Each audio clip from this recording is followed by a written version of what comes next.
ലോകം മുഴുവൻ കണ്ടുകൊണ്ടിരിക്കെ തള്ളയ്ക്ക് വിളി കേട്ട് ചിരിച്ചുകൊണ്ടിരിക്കണമെങ്കിൽ അസാമാന്യമായ തൊലിക്കട്ടി വേണം. നമ്മൾ കഴിഞ്ഞ ആഴ്ച അത് കണ്ടത് കേരളത്തിൽ നിന്നുള്ള രാജ്യസഭാ MP ആയ ജോൺ ബ്രിട്ടാസിന്റെ മുഖത്താണ്. പാർലമെന്റിൽ മുതിർന്ന പാർലമെന്റേറിയനായ തമ്പിദുരൈ പ്രസംഗിക്കുന്നു. ജയലളിതയുടെ കാലത്ത് ആരംഭിച്ച പദ്ധതികളെ കുറിച്ച് അമ്മ അമ്മ എന്ന് പറയുമ്പോൾ ആരുടെ അമ്മ എന്ന് ചോദിച്ച് കളിയാക്കി 2-3 തവണയായപ്പോൾ തിരിഞ്ഞു നിന്ന് നിന്റെ തള്ള യുവർ അമ്മ എന്ന് പറഞ്ഞപ്പോൾ ആ ഇളിഭ്യമായ മുഖം ഒന്ന് കാണേണ്ടതായിരുന്നു ജോൺ ബ്രിട്ടാസിൻ്റെത്. പക്ഷെ ബ്രിട്ടാസിൻ്റെ അനുഭവ യോഗം അവിടെ തീർന്നില്ല. പാർലമെൻറ്റിൽ കേന്ദ്ര ധനകാര്യമന്ത്രി ജോൺ ബ്രിട്ടാസിനെ എടുത്ത് വലിച്ചു കീറി പിച്ച് ചിന്തി ഭിത്തിയിലൊട്ടിക്കലും വലിച്ചെറിയുന്ന ഒരു കാഴ്ച നിങ്ങൾ കണ്ടോ? എന്താണ് ബ്രിട്ടാസിനെ സംബന്ധിച്ച്? ബ്രിട്ടാസിന് എന്തോ ഒരു ഹാലിളകിയ പോലെയാണ്. ബ്രിട്ടാസ് ഒരു നല്ല മാധ്യമ പ്രവർത്തകനൊക്കെ ആയിരുന്നു, നന്നായിട്ട് സംസാരിക്കുന്ന ആൾ. ഏഷ്യാനെറ്റിനെ ജിഹാദി വൽക്കരിച്ചതിൽ വലിയ പങ്ക് വഹിച്ചിട്ടുള്ള ആളാണ് ജോൺ ബ്രിട്ടാസ്. കൈരളി TV-യിൽ നിന്ന് ബ്രിട്ടാസ് ഏഷ്യാനെറ്റിൻ്റെ MD ആയി വന്നപ്പോഴാണല്ലോ സഖാക്കളെയും ജിഹാദികളെയും ഒക്കെ കൂട്ടത്തോടെ ആ ചാനലിൽ വലിച്ചു കയറ്റി അവരങ്ങനെ ഒരു കേരളത്തിലെ ഏറ്റവും ആദ്യത്തെ വാർത്താ ചാനലിനെ സമ്പൂർണമായി ഇന്ത്യ വിരുദ്ധ ദേശീയതാ വിരുദ്ധ ചാനലാക്കി മാറ്റിയതിൻ്റെ ക്രെഡിറ്റ് മുഴുവൻ കൊടുക്കാവുന്ന ആൾ ജോൺ ബ്രിട്ടാസാണ്. ബ്രിട്ടാസ് ഇന്നലെ എന്താണ് പാർലമെൻറ്റിൽ പറഞ്ഞത്? ബ്രിട്ടാസ് ഒരു വലിയ പ്രസംഗം, UPI നമ്മുടെ ഗൂഗിൾ പേ ഉൾപ്പെടെയുള്ള UPI സംവിധാനമില്ലേ, UPI ഇനി സൗജന്യമായിരിക്കത്തില്ല, അമേരിക്കയുടെ താല്പര്യത്തിന് വഴങ്ങി ഇന്ത്യ സർക്കാർ അത് ഫീസ് ഉള്ളതാക്കി മാറ്റിയിരിക്കുന്നു, ഇനി നമുക്ക് ആർക്കും പൈസ അയച്ചു കൊടുക്കാൻ പറ്റില്ല എന്തൊക്കെ പറഞ്ഞ് എന്തൊരു പ്രസംഗമായിരുന്നു. അങ്ങനെ തോലാബിൽ ഇൻകം ടാക്സിൻ്റെ ആദായ നികുതി വകുപ്പിൻ്റെ ഭേദഗതി ബില്ല് പാസ്സാക്കിയതിന് ശേഷവും ഇതേ കാര്യം പറഞ്ഞപ്പോഴാണ് നിർമ്മലാ സീതാരാമൻ എണീറ്റത്. ബ്രിട്ടാസ് കേട്ടിട്ട് പോയാൽ മതി, പറഞ്ഞത് മുഴുവൻ ഊളത്തരവും കള്ളത്തരവുമാണെന്ന് അറിയാവുന്ന ബ്രിട്ടാസ് നിർമ്മലാ സീതാരാമൻ പറയാൻ നേരത്ത് നേരെ ഇറങ്ങി പുറത്തോട്ട് പോയി. കാരണം കിട്ടുന്ന അടി നേരിട്ട് കേട്ട് സഹിക്കാനുള്ള ഹൃദയകാഠിന്യം ജോൺ ബ്രിട്ടാസിന് ഇല്ലെന്ന് തോന്നി. ചിലപ്പോൾ ഹാർട്ട് അറ്റാക്ക് വന്നു ചത്തുപോകുമെന്ന് തോന്നിക്കൊണ്ട് ബ്രിട്ടാസ് ഇറങ്ങിപ്പോയി. അപ്പോഴാണോ വേണേ ഒന്ന് കേട്ടിട്ട് പോ, അല്ല ഇറങ്ങിപ്പോവും, താനുണ്ടല്ലോ താൻ ഭീരു എന്തു പറഞ്ഞ് അങ്ങ് താണ്ഡവമാടി നിർമ്മലാ സീതാരാമൻ. കാരണം ബ്രിട്ടാസ് പച്ചക്കള്ളം പറയുക എന്ന് പറഞ്ഞാൽ അത് ബ്രിട്ടാസിൻ്റെ കുഴപ്പമല്ല എന്നാണ് നിർമ്മലാ സീതാരാമൻ പറഞ്ഞത്. കമ്മ്യൂണിസ്റ്റുകാരുടെ ശീലം എന്ന് പറഞ്ഞാൽ നുണ പറയുക എന്നുള്ളത്. നുണ പറയുക. പണ്ട് ഗീബൽസ് പറഞ്ഞിരിക്കുന്ന പോലെ ഒരു നുണ അനേക ആവർത്തി പറഞ്ഞു കഴിഞ്ഞാൽ സത്യമാണെന്ന് തോന്നും. കാരണം കമ്മ്യൂണിസ്റ്റുകാർ ജീവിക്കുന്ന ഒരു വെർച്വൽ വേൾഡിലാണ്. അവർക്ക് സത്യവുമായി പുലബന്ധമില്ല. സത്യം എന്ന് പറയുന്നത് അവരുടെ ജീവിതത്തിലെ ഒരു ഘടകമേ അല്ല, കള്ളം പറയുക എന്നത് മാത്രമാണ്. PK ശ്രീമതി പ്രസംഗിക്കുന്ന വീഡിയോ കണ്ടിട്ടില്ലേ? CAA വന്നപ്പോൾ മുസ്ലിം പെണ്ണുങ്ങളോട്, പാവപ്പെട്ട മുസ്ലിം സ്ത്രീകൾ തട്ടമിട്ടും ഇല്ലാതെയൊക്കെ ഇരിക്കുമ്പോൾ അവരുടെ അടുത്ത് എന്നിട്ട് ഈ സ്ത്രീ പറയുകയാണ്, വീഡിയോ എത്ര തവണ നിങ്ങൾ കണ്ടിട്ടുണ്ട്, അതെ ഇത് നമ്മൾ സമ്മതിക്കൂല, നിങ്ങളെയൊക്കെ പിടിച്ച് പാകിസ്ഥാനിലേക്ക് വിടും.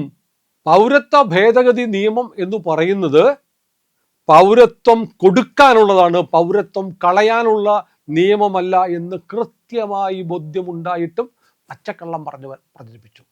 MP-മാർ, PK ശ്രീമതിയുടെയൊക്കെ രാഷ്ട്രീയം കണ്ടുപഠിക്കുന്നവരല്ലേ ജോൺ ബ്രിട്ടാസ്? അല്ലെങ്കിൽ PK ശ്രീമതിക്കൊക്കെ ബുദ്ധി ഉപദേശിച്ചു കൊടുക്കുന്ന ബുദ്ധിരാക്ഷസൻ പിണറായി വിജയൻ എവിടെ പോയാലും പാർട്ടിയിലെ ഏറ്റവും വലിയ ബുദ്ധിമാനായ മാധ്യമ സിംഹമായ ജോൺ ബ്രിട്ടാസിനെ കൊണ്ടുപോകായിരുന്നു. ബ്രിട്ടാസ് എന്ന് പറഞ്ഞ ആൾ ഒന്നാം തരം ഹിപ്പോക്രാറ്റാണെന്ന് ഒരുപാട് തവണ കേരളം കണ്ടിട്ടുണ്ട്. അദ്ദേഹം മതത്തിനെതിരെ സംസാരിക്കും, ഞങ്ങൾ മതേതരനാണെന്ന് പറയും. എന്നിട്ട് സ്വന്തം വീട്ടിലെ കൊച്ചിൻ്റെ കല്യാണം വന്നപ്പോൾ എല്ലാവിധ ക്രിസ്തീയ ആചാരപ്രകാരവും കല്യാണം നടത്തി കൊടുത്തു. എന്നിട്ട് ഹിന്ദുക്കളെ വിമർശിക്കും. ഹിന്ദുക്കളുടെ വിവാഹവും ആചാരങ്ങളും ഹിന്ദു മതം തന്നെയും തെറ്റാണെന്ന് പറയാൻ വേണ്ടി വന്നാൽ ബ്രിട്ടാസിന് ഒരു മടിയും ഉണ്ടാകത്തില്ല. അതാണ് ബ്രിട്ടാസിൻ്റെ രീതി. നമ്മൾ പല കമ്മ്യൂണിസ്റ്റുകാരെ കണ്ടിട്ടുണ്ട്. കമ്മ്യൂണിസ്റ്റുകാർ കല്യാണം കഴിക്കുമ്പോൾ ജാതിയും മതമൊന്നും ഇല്ലാതെ അങ്ങോട്ടും ഇങ്ങോട്ടും ഓരോ ചുവന്ന മാലയിട്ട്, ജീവിതം പിന്നെ കോഞ്ഞാട്ടയാവുന്നതിൻ്റെ തെളിവാണല്ലോ ചുവന്ന അടയാള സൂചനയായ ഈ മാലയിട്ട് ഓരോ നാരങ്ങാ വെള്ളവും ബിസ്ക്കറ്റും കഴിച്ച് നടക്കുന്ന ഒരുപാട് കല്യാണങ്ങൾ ഞാനും കണ്ടിട്ടുണ്ട് എൻ്റെ നാട്ടിലൊക്കെ. പക്ഷേ ഇപ്പം അങ്ങനെയല്ലോ. കമ്മ്യൂണിസ്റ്റുകാരുടെ വിവാഹങ്ങളാണ് ഏറ്റവും ലക്ഷൂറിയസ് ആയിട്ട് നടക്കുന്നത്. ജോൺ ബ്രിട്ടാസിൻ്റെ കൊച്ചിൻ്റെ വിവാഹവും അങ്ങനെ തന്നെയായിരുന്നു. അപ്പോൾ മതമില്ല, ഞാൻ മതരഹിതനാണ്, മതേതരനാണ് എന്നൊക്കെ പറയുന്ന ആൾക്ക് സ്വന്തം കാര്യം വരുമ്പോൾ, സ്വന്തം കുടുംബത്തിലെ കാര്യം വരുമ്പോൾ മതമുണ്ട് എന്ന് തെളിയിച്ചിട്ടുണ്ട്. ഹിപ്പോക്രസി. ഹിപ്പോക്രസി എല്ലാ അദ്ദേഹത്തിൻ്റെ വാക്കുകളിൽ എഴുതി വിട്ട് തിരുനെറ്റിയിൽ എഴുതി വെച്ചിട്ടുണ്ട് ഫ്രോഡെന്ന് നമ്മൾ ചില ആളുകളെ കുറിച്ച് പറയത്തില്ലേ, അത്തരത്തിലുള്ള വർത്തമാനവും പ്രവൃത്തിയുമാണ് സത്യത്തിൽ ജോൺ ബ്രിട്ടാസിൻ്റെ ഭാഗത്ത് നിന്ന് കുറേ കാലമായി കാണുന്നത്. കാരണം അദ്ദേഹം ചാനലിൽ ഇരുന്നിട്ട് ക്യാമറയ്ക്ക് മുന്നിലാണ് കാണുന്നത്, പ്രേക്ഷകരെ നേരിട്ട് കാണുന്നില്ല. പ്രേക്ഷകർക്ക് തോന്നും ഇങ്ങനെ ക്യാമറയിലേക്ക് നോക്കി സംസാരിക്കുമ്പോൾ തങ്ങളുടെ കണ്ണുകളിലേക്ക് നോക്കി സംസാരിക്കുകയാണെന്ന് പ്രേക്ഷകർക്ക് തോന്നുമെങ്കിലും അങ്ങനെയൊന്നുമല്ല. ക്യാമറയെ നോക്കിയാണ് സംസാരിക്കുന്നത്, ജനത്തെ അഭിമുഖീകരിച്ചിട്ടില്ല. രാജ്യസഭയിലേക്ക് പോയത് അങ്ങനെ ഇലക്ഷൻ നിന്നിട്ടാണോ? ചിലപ്പോൾ എവിടെയെങ്കിലും നിന്ന് ജയിക്കുമായിരുന്ന ഒരു കാലം ഉണ്ടായിരുന്നു. പക്ഷേ കഴിഞ്ഞ 2 തവണയും പാർലമെൻറ്റ് തെരഞ്ഞെടുപ്പിലേക്ക് തൂത്തു വാരി UDF ജയിക്കുന്നു.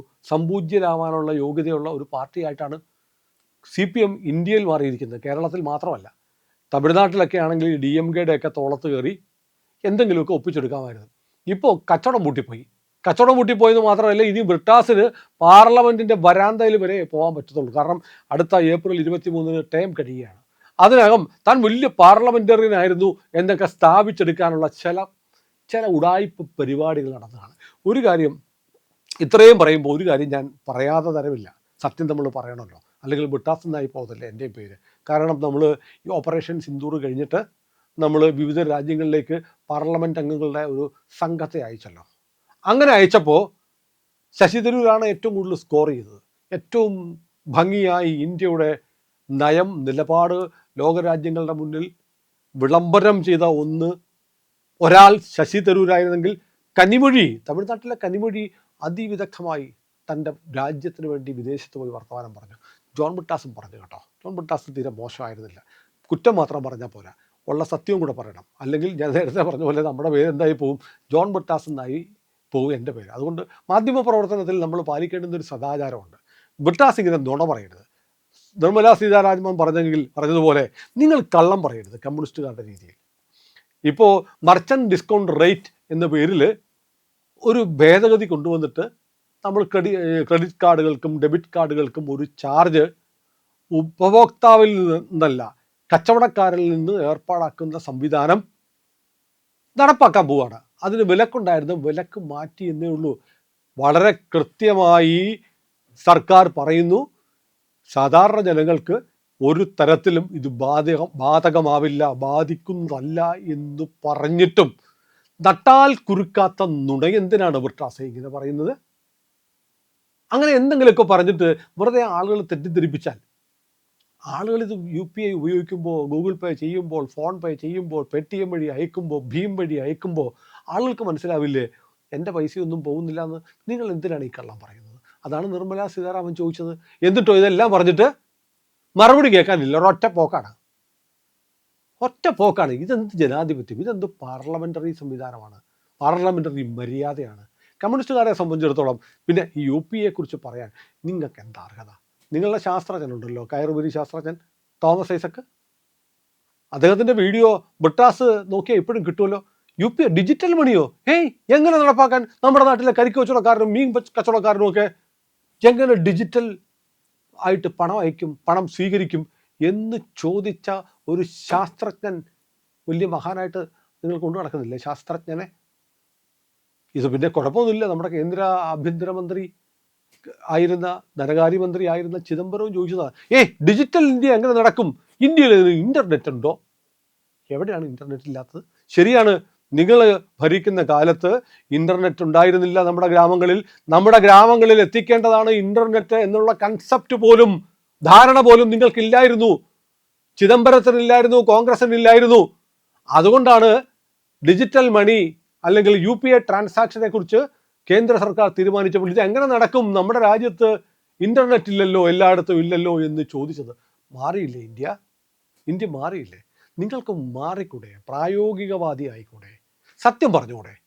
നിങ്ങൾ പ്രായോഗികവാദി ഒന്നും ആവണ്ട, പച്ചക്കള്ളം പറയുന്ന പരിപാടി നിർത്തുക.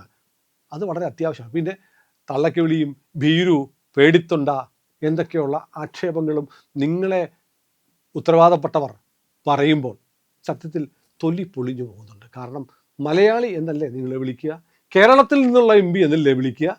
അത് ഈ നാട്ടിലെ ഏതാണ്ട് 4 കോടിയോളം വരുന്ന മലയാളികൾക്ക് അഭിമാനമല്ല പ്രിയപ്പെട്ട ബ്രിട്ടാസ്.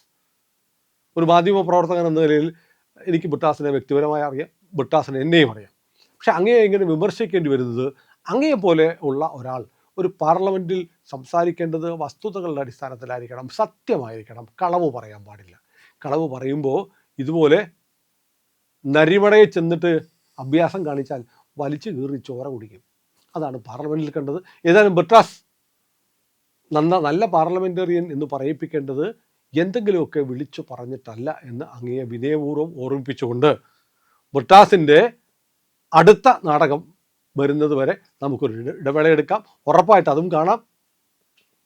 അതുവരെ നമ്മുടെ കൂടെ സഞ്ചരിക്കുക. ഇന്ത്യ ലൈവ് ഇക്കാര്യങ്ങളെല്ലാം നിങ്ങളോട് പറയും.